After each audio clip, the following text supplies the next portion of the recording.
नमस्कार शेतकरी मित्रांनो, सर्वप्रथम सगळ्यांना मराठवाड्यामध्ये काही परिस्थिती थोडी किचकट आहे।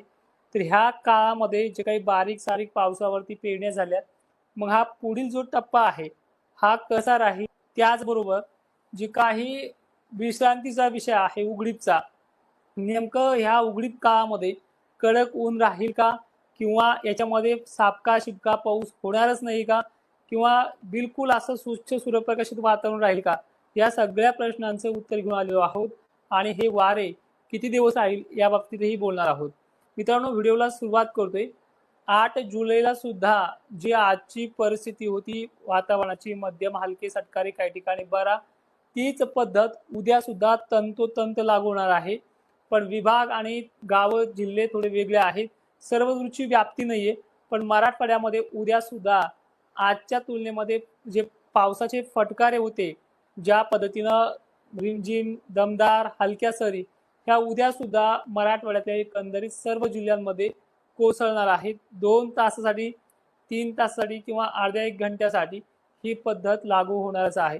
वारे जैसे थे तैसेच राहतील, पण ढगांची जी काही जोर आहे, जो नाशिक जिल्ह्याला होता तो ओसरणार आहे। पुणे जिल्ह्याचा पाऊस कमी होणार आहे। कोल्हापूरचा सुद्धा, साताऱ्याचा सुद्धा पाऊस कमी होणार आहे। आणि एकंदरीत ज्या पश्चिम महाराष्ट्रामध्ये मुसळधार बरसलेला पाऊस हा तिथे कमी होणार आहे। पण मराठवाड्यामध्ये मात्र जे काही सटकारे विटकारे पिंडवणी पावसापर्यंत जी काही मजल मारली, काही ठिकाणी चांदणभरीपर्यंत मोजक्या भागांमध्ये, ते उद्या सुद्धा 8 जुलैला चालूच राहणार आहे।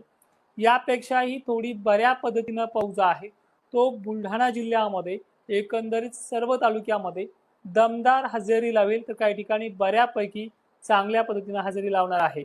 धुळ्याचं वास्तविक चित्र, नंदुरबारचं हे बदललेलं आहे। अनेक भागांमध्ये तिथे सुरुवात झाली आहे, अनेक भाग मध्यरात्रीपर्यंत कव्हर होतील आणि उद्या सुद्धा या भागांमध्ये पावसाचा जोर कायम असणार आहे।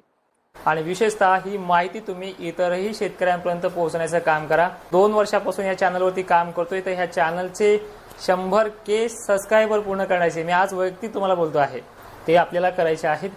छत्रपती संभाजीनगरला जे आज झाले ते सेम टू सेम उद्या आहे। थोडा उत्तरेकडील भागांमध्ये अजिंठा लेणी, भोकरदन, जाफराबाद, चाळीसगाव, सोयगाव हे परिसर जे आहे ते पुन्हा उद्या पावसाच्या रडावरती येणार आहेत 8 जुलैला। त्यानंतर चिखली, मेहकर, खामगाव याचबरोबर आंबळापूर परिसराच्याही उत्तरेकडील भागांना, त्याचबरोबर मलकापूर परिसराला, जळगावच्या एकंदरीत सर्व तालुक्याला झडी ते जोरदार सटकऱ्यांचा